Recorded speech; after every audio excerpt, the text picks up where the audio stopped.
Donc, Bezrat Hashem fait ce cours pour la protection de Ilan Benjamin Ben Yehuda et de tous les Chayalim. Bezrat Hashem, on gagne rapidement cette guerre, le retour des otages. Bezrat Hashem. Alors, on va parler donc des fêtes de Sukkot dans ce cours-là. Et voilà. Et on va essayer de voir le maximum de points. On pourra peut-être pas tout voir, mais Bezrat Hashem. Voilà. Donc, déjà, on ne fait plus de Tachanounim depuis Kippour jusqu'à la fin du mois de Tishri. Donc, il n'y a plus de Tachanounim. Ça, c'est un premier point. La Souka, alors on va revoir rapidement la construction parce qu'on a déjà bien vu Baruch Hashem, mais on voit les principes. Les principes, c'est avoir deux murs complets, plus un troisième qui doit faire minimum 77 fachim, on a dit 70 cm. Sauf que, on a expliqué que même ces 7 fachim, c'est pas obligé d'être un mur complet, ça peut être 4 et 3 avec un poteau et Tsurat Apeta. D'accord? Comme on avait expliqué déjà, je ne reviens pas là-dessus. On avait également dit que le problème par rapport aux bâches, donc les bâches, quand on met dans la souka, c'est qu'elles bougent. Comme elles bougent, et qu'en plus, on considère qu'elles se décrochent facilement, les petits systèmes de scratch étant pas très solides, donc c'est pas assez solide pour être considéré comme un mur. C'est pour ça qu'on rajoute le système des sangles qui sont... Alors, chaque sangle, elle doit être placée à moins de 24 cm, la première du sol et les autres des autres sangles, et qu'on arrive en tout à 80 cm de hauteur minimum. Donc 24 cm maximum entre chaque sangle et 80 cm minimum pour l'ensemble des sangles. Est-ce que c'est pas mieux de mettre à 5 rangées pour que ça fasse 1 mètre? Parce que bon, il y a des... Tout est mieux. Ouais, On donne le minimum. Il y a marque lequel sur la... J'ai mis 400 plus sans fil. Ça pourrait être parmi. Ça dépasse encore plus. L'halakha, 80. Maintenant, on veut être mahmir à 1 mètre pour les autres avis, on peut être mahmir. Il faut savoir qu'il y a plusieurs comprendre parce que même de mettre les sangles, tout le monde n'est pas d'accord avec ça. Qui dit que les sangles, c'est pas un mur. Nous, on dit si, c'est assez solide pour que ça soit un mur. Et on dit le bouddhassique, etc. Et on les relie parce qu'entre les sangles, c'est vide. Nous, on dit oui, mais on les relie. Et puis en plus, tu mets les bâches. D'après certains, les bâches, quand même, ça marche. Bon, voilà. On met les deux, bâches et sangles, c'est bon. Le mieux, c'est des murs. Faut pas se mentir. Des vrais murs, voilà qu'on met en bois. On a toujours fait comme ça. Ouais. Le canis c'est bon 100%. Du moment qu'il est bien accroché, tu vois, il n'y a aucun problème. Donc ça c'est le mieux. Hein? Non, tu peux avec deux mains tu peux la lever. Hein. Oh oui, ça c'est, ça dépend. Si tu l'achètes à Max Stock, oui, c'est pas. Non, j'ai acheté sans fer. En fer, alors déjà c'est un truc bien. C'est du fer mais creux quand même. Ouais.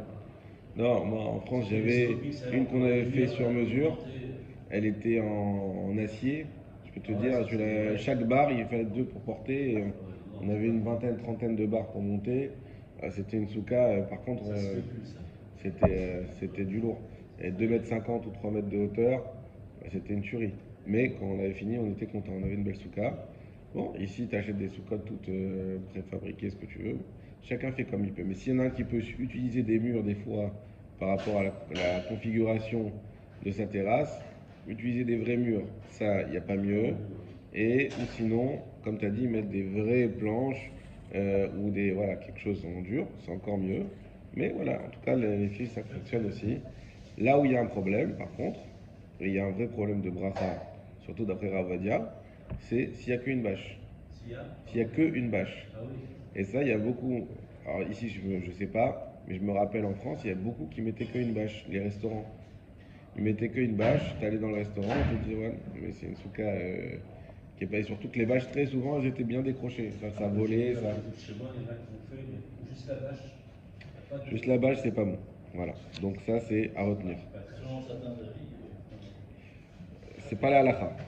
C'est pas la halakha. Et même, je dis, j'ai vu que vraiment, dans les faits, ceux qui mettent qu'une bâche, tu verras très souvent que les trucs ils se défont. non, la question elle est comme ça. Tu es invité dans ce cas, il y a une débâche. Qu'est-ce que tu fais? Voilà. Ça, c'est un problème. C'est un vrai problème. Tu Il y peux en a pas qui- manger. Il y en a qui savent Tu peux pas manger, tu peux pas faire la bracha, tu peux pas. Tu peux manger pas de mouti. Comme quand on mange chez nous. T'imagines que t'es chez toi. Il y en a qui ne savent pas pour les bandes autour, qui les mettent à n'importe quelle hauteur. Aussi, bah, c'est pour ça que quoi la différence entre nous et ceux qui sont pas là et qui n'étudient pas ailleurs, c'est qu'ils savent pas. C'est pour ça que nous on étudie pour nous, mais aussi pour les autres. Il faut que quand on voit, on puisse conseiller les gens, on puisse aider à résoudre ces problèmes-là. Voilà. Donc ça, c'était pour les côtés.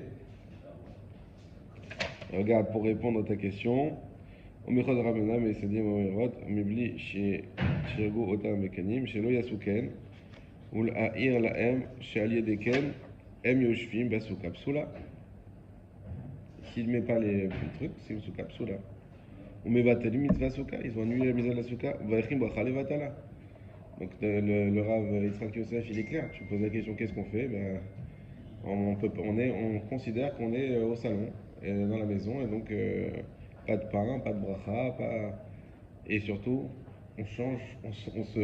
Non, et ça c'est pas une blague, c'est comme pour la cache-route. Tu me dis, je suis invité chez quelqu'un, je me rends compte qu'il mange pas caché. Qu'est-ce que je fais? C'est compliqué, mais tu peux pas manger. Donc il faut se renseigner avant d'être... si on est invité chez quelqu'un, si on a un doute, dire est-ce que c'était une souka, et ça te dérange pas, comment tu l'as fait? Tu sais que le bonhomme il est pas très, comment dire, il est pas très soigneux avec Shabbat par exemple. Quelqu'un qui est pas soigné avec Shabbat, déjà manger chez lui, c'est un problème. C'est ça. Je parle pas même pas de la souka. À part que tu connais, c'est-à-dire que tu as été dans sa cuisine, tu as vérifié, et que tu vois que la cache-route elle est bien. Il y en a qui mangent pas si la femme elle a pas la tête couverte. Bien sûr. Bah attends, moi je te parle pas, regarde, il faut toujours bien distinguer, et ça on l'a déjà appris souvent, il y a la halakha, et il y a après chacun les khumrot qu'il veut faire, et c'est sûr qu'il y a des grands rabbinis, mais ils vont pas les manger chez quelqu'un qui est, comme tu dis, qui n'a pas la tête couverte, même si elle lui dit que c'est caché à 100%.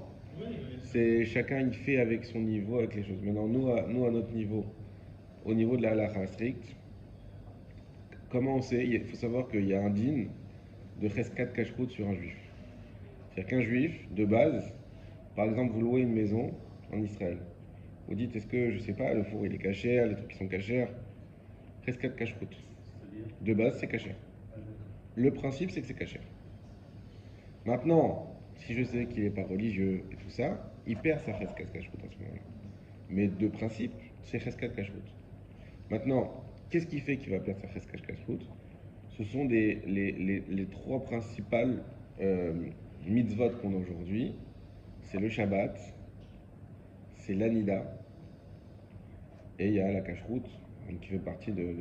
Donc si quelqu'un, il fait Shabbat, il mange kasher, et il respecte Nida, il respecte kashrut globale. Si on sait qu'il ne mange pas kasher, parce qu'il va...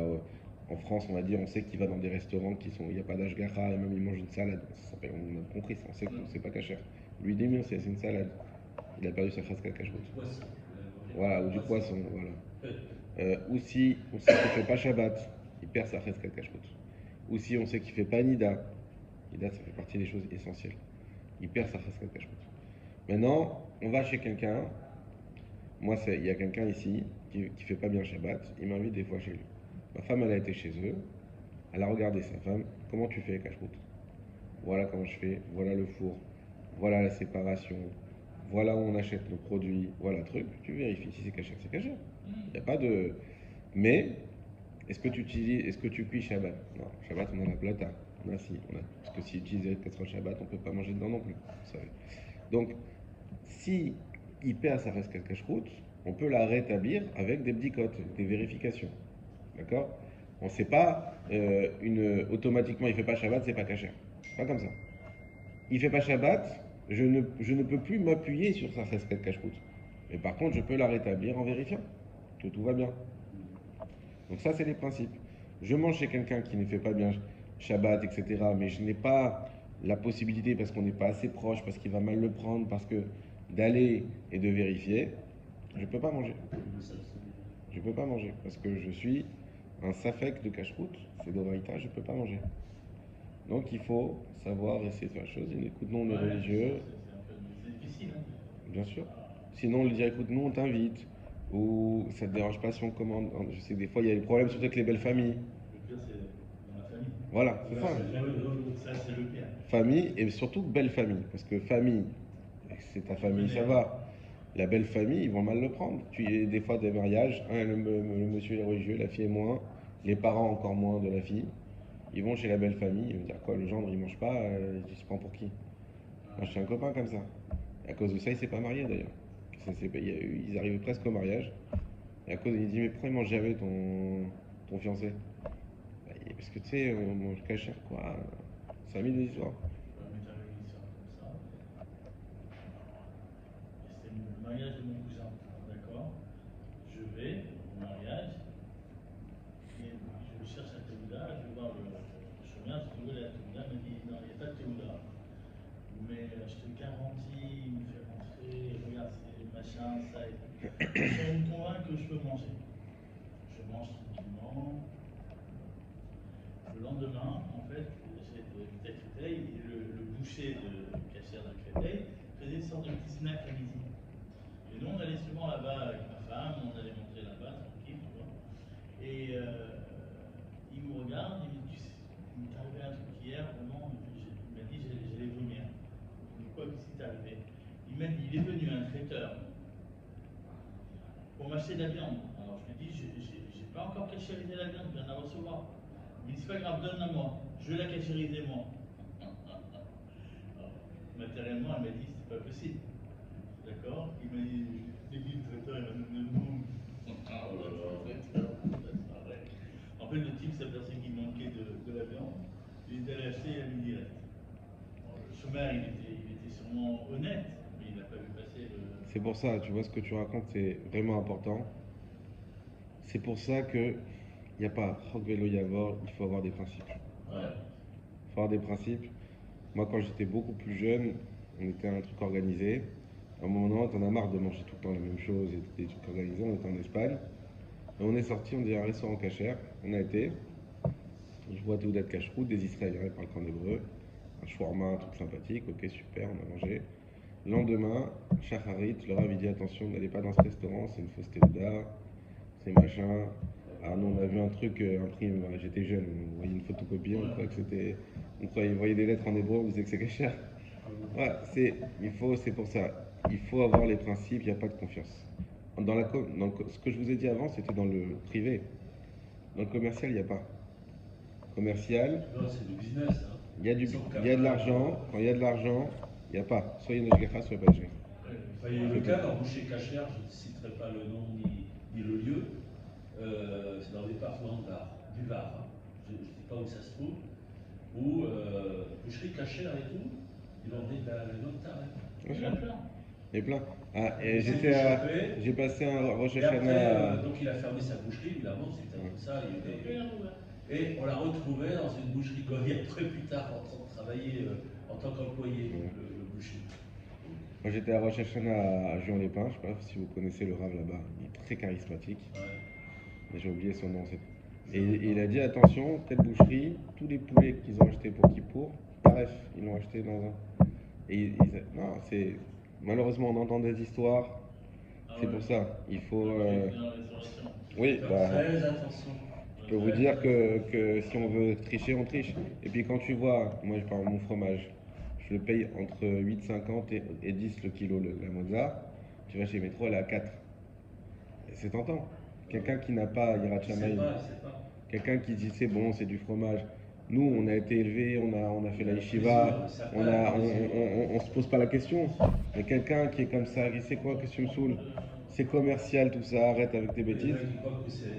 Tu peux prendre et ça passe. Et tu prends, tu laisses devant tes fromages cachers et tu caches ça au truc, ça passe.